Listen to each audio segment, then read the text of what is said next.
पहुंचे हैं हमने बिहार निगम पार्षद प्रमोद गुप्ता जी के यहाँ, जो उनके कार्यालय में आज मोदी जी के जन्मोत्सव पर जो हवन कार्यक्रम रखा गया है, साथ ही साथ केंद्रीय इस्पात मंत्री फग्गन सिंह कुलस्ते जी भी पहुंच रहे हैं। और जिससे आप देख रहे हैं, आप देखिए कि पुलिस की पूरा एक पाबंद यहाँ पे कर दी गई है। खुद एसीपी यहाँ पे पहुंचे हैं और पूरी देखरेख कर रहे हैं कि यहाँ पे जब केंद्रीय मंत्री आए तो किसी तरह का भी कोई भी असामाजिक तत्व के द्वारा कोई भी ऐसी घटना ना घटे, और पूरी तरह से पाबंदी कर दी गई है। और कुछ ही समय शायद हो सकता है कि वो पहुँच रहे हों। और एक बार देख लेते हैं कि किस तरीके से यहाँ पर जो कार्यक्रम हो रहा है हवन का, उसकी क्या जाए। ओम गजाननं भूतगणाधिसेवितं कपितजम्बूफलचारभक्षणं वासुकं दुःखविनाशकारकं नमामि विघ्नेश्वरपादपङ्कजं गणेशादि पञ्चलोकपालदेवताभ्यः स्वाहा।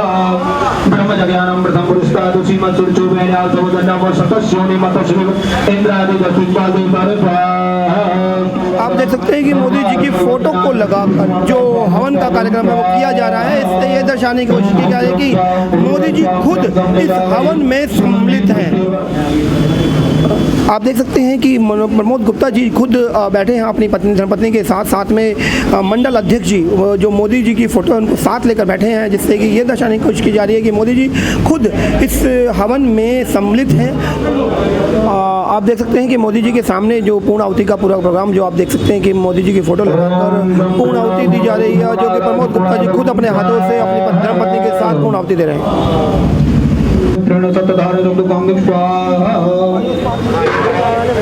हवन कार्यक्रम के बाद जो गौ पूजन का कार्यक्रम था वो अब होने जा रहा है। और जैसे कि आप देख रहे हैं कि गाय को लाया गया है और उसके बाद प्रमोद गुप्ता जी और उनकी धर्मपत्नी के साथ गौ पूजन का कार्यक्रम रखा जाएगा। गुप्ता जी हमारे साथ हैं, एक बात जान लेते हैं कि पूरी प्रोग्राम की। जी सर, आज का प्रोग्राम आज माननीय मोदी जी के 70वें जन्मदिवस के अवसर पर भारतीय जनता पार्टी के सभी कार्यकर्ताओं ने मिलकर, हमारे यमुना विहार मंडल के मंडल अध्यक्ष और सभी कार्यकर्ताओं ने मिलजुल कर मोदी जी की दीर्घायु के लिए, उनके स्वास्थ्य के लिए आज एक हवन यज्ञ करके, गौ पूजन करके वो यशस्वी हों, राष्ट्र हित के सदैव कार्य करते ने ऐसी कामना की है और उनकी दीर्घायु के लिए भगवान से प्रार्थना की है। फग्गन सिंह कुलस्ते जी आ रहे हैं और ये प्रोग्राम समय रहते नहीं हो पा रहा कि इसके लिए क्या लेट रही है? देखिए, हमारे फग्गन सिंह कुलस्ते जो हमारे केंद्रीय मंत्री हैं वो भी इस कार्यक्रम में शामिल होने के लिए आ रहे हैं।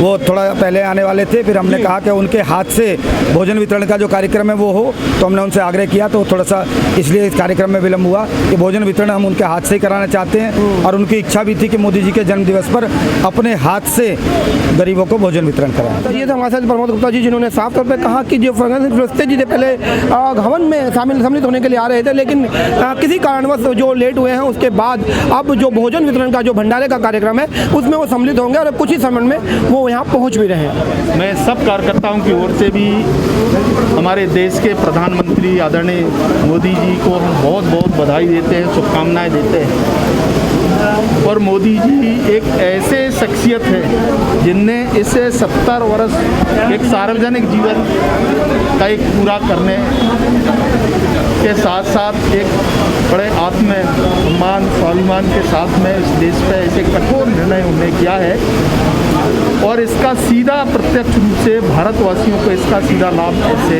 मिला है। और ये अपने आप में एक ऐतिहासिक उनमें निर्णय करने की जो क्षमता प्रधानमंत्री जी नरेंद्र मोदी जी में वास्तव में इनने ऐसे सार्वजनिक जीवन में पूरे 70 साल पूरे कर रहे हैं।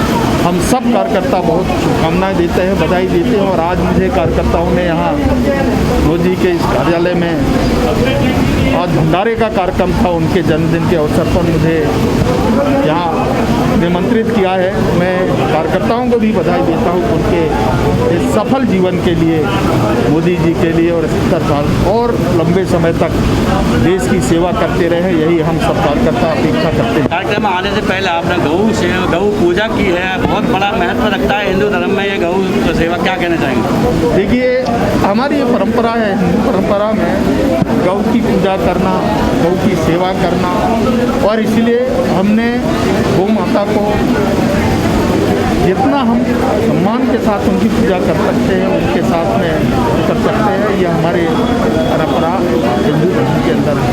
और इसलिए हम गौ माता को इसलिए लक्ष्मी पूजन जो करते हैं वो गौ की पूजा ही है। मोदी जी के लिए अंत में क्या कहना चाहेंगे? इतने यशस्वी प्रधानमंत्री हैं। मैं तो इतना ही कहना चाहता हूँ कि मोदी जी के लिए कि और लंबे समय तक दीर्घायु हो, लंबे समय तक देश की सेवा करें, यही हमारी सबकी अपेक्षा है। और उन सबका वक्त मिले देश के 130 करोड़ लोगों को, और उनके बीच में हमेशा इसी प्रकार से कठोरता के साथ में आज दुनिया के अंदर खड़े हैं, इसी प्रकार से उनको और ताकत मोदी जी को दी। यही सम्मिलित हमारे साथ डॉक्टर यूके चौधरी जी हैं। एक बार बात कर लेते हैं आज के प्रोग्राम पर। जी सर। जी, आज का जो कार्यक्रम है हमारे निगम पार्षद श्री प्रमोद गुप्ता जी द्वारा जो सेवा सप्ताह चल रहा है उस विषय में है, और उसका सारा संचालन हमारे मंडल अध्यक्ष श्री मुकेश गोयल जी कर रहे हैं। और ये भंडारे का आयोजन किया गया है माननीय प्रधानमंत्री श्री नरेंद्र मोदी जी के जन्म दिवस के अवसर पर। सभी मंडल के कार्यकर्ता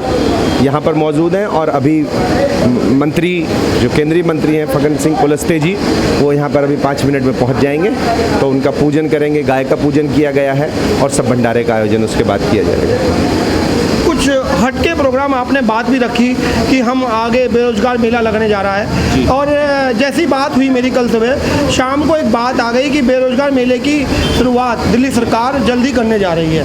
तो क्या मानते हैं कि कैसी पहल रही? बहुत बढ़िया। देखिए, जो आप लोग मुद्दा उठाते हैं वो मुद्दा जनता के दिमाग में तो कानों में तो गूंजता ही है, लेकिन सरकारों के कान तक जाता है, और जब सरकारों के कान में जाता है तो आज की सबसे बड़ी समस्या ही रोजगार है। जो बेरोजगार हो गए अगर उनको काम मिल जाता है तो समझिए देश की आधी समस्या खत्म होता है, इकोनॉमी भी दोबारा से लौट आएगी। क्योंकि अगर वो कुछ भी अपनी ज़िंदगी में आगे कमाते हैं और आगे कुछ काम शुरू करते हैं तो दुकानदारी भी चलेंगी, हर चीज़ चलेगी उससे जब पैसा। एक प्रेस कॉन्फ्रेंस की और राजेश भाटिया जी उन्होंने साफ तौर पे कहा कि हम आज के प्रोग्राम में जो प्रोग्राम वो चांदनी चौक के पास जैन मंदिर के पास करने जा रहे हैं कि रेडियाँ देंगे, रेडियो पे फल लगा कर देंगे आत्मनिर्भरता के अंदर।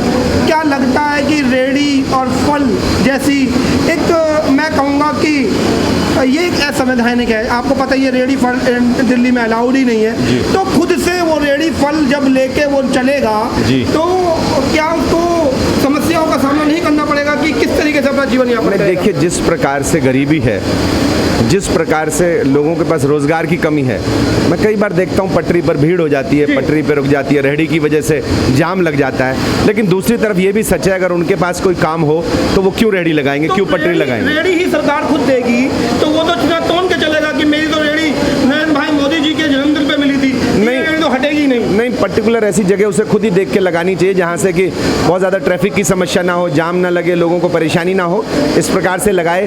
प्लस एक जगह खड़ी ना करे, थोड़ा टहलता रहे ताकि जगह जगह उसका सामान भी पहुँच सके। लेकिन जब तक सब लोगों को कारोबार नहीं मिल जाता, रोजगार नहीं मिल जाता, तब तक ऐसी भी कोई चीज़ अगर हो जाती है तो मैं समझता हूँ। मैं वही कहना चाह रहा हूँ, एक अस्थायी केवल बात बनाने के लिए कि आज हम 150 रेहड़ियाँ फल के साथ देंगे, वो एक अस्थायी रोजगार है। यदि यही पैसा शायद एक अच्छी स्कीम के तहत लगाया जाता तो अच्छा रहता। नहीं, ठीक है, लेकिन ये अपना पर्सनल एफर्ट है। जो भी लोग कर रहे हैं ये सरकार की तरफ से नहीं है, ये पर्सनल किसी काउंसलर की तरफ से, किसी मंडल अध्यक्ष की तरफ से, किसी महामंत्री की तरफ से, किसी जिला अध्यक्ष की तरफ से ये सब प्रोग्राम हो रहे हैं। तो इसमें सरकार की राष्ट्रीय कार्यकारिणी में ये राजेश भाटिया जी जो दिल्ली प्रदेश महामंत्री है, उन्होंने ये बात कही। तो हाँ, मैं ये मान के बता रहा हूँ आपको कि क्योंकि जो भी कार्यक्रम सेवा सप्ताह में हो रहा है वो सरकार की तरफ से नहीं है, वो सभी व्यक्तिगत लोग अपने जो पार्टी के कार्यकर्ता हैं, जो पार्टी के पदाधिकारी हैं, वो सब कर रहे हैं। तो उनके अपनी जेब से खर्च दे रहे हैं, अपनी जेब से वो दान कर रहे हैं। तो सरकार से इसका ताल्लुक नहीं है, सरकार ऐसी कोई चीज़ नहीं चलाती है जो असंवैधानिक हो। जैसे कि बार बार बात आ रही है स्थायी रोजगार की, तो एक बार बात कर लेता हूँ, स्थायी रोजगार के लिए कुछ पहल होगी सर? जी बिल्कुल, जैसा आपने कहा कि कुछ कंपनियों से आपका भी संपर्क है, हम लोग भी संपर्क निकालते हैं, हमारे काउंसलर साहब संपर्क निकालेंगे, मंडल अध्यक्ष संपर्क निकालेंगे, जिलाध्यक्ष संपर्क निकालेंगे। और अगर हमें 5, 7, 8 कंपनियां भी मिल जाती हैं और उनके पास कुछ लोगों की आवश्यकता है, तो बेरोजगार लोगों की कमी नहीं है, हम लोग जानते हैं, समाज में रहते हैं। तो अगर इस प्रकार की कोई भी होगी तो उस मेले को हम आराम से लगा लेंगे। तो कब तक मैं मानता हूँ कि ये बेरोजगार मेला हमारे सामने? हमारी कंपनियां तैयार हो जाएंगी इस कार्य के लिए, उनके HR डिपार्टमेंट के लोग तैयार हो जाएंगे, हम इसको अतिशीघ्र करेंगे। ये थी हमारे साथ डॉक्टर यूके चौधरी जी की बात, और जिनका साफ तौर पर कहना है कंपनियां यदि आपको भी किसी व्यक्ति की आवश्यकता है और जिसको आप रोजगार दे सकते हैं, और यदि HR हैं आप किसी कंपनी में, तो संपर्क करें। आपको बहुत अच्छा एक प्लेटफॉर्म मिल जाएगा जहां पे आपको बहुत सारे एम्प्लॉइज़ जो अपनी जॉब सर्च कर रहे हैं वो शायद देखने को मिलेंगे, और बहुत ही अच्छी वहां से हियरिंग आप लोग उठा सकते हैं। तो सभी से रिक्वेस्ट है, यदि बेरोजगार मेले को सार्थक करना है तो HR को सामने आना होगा।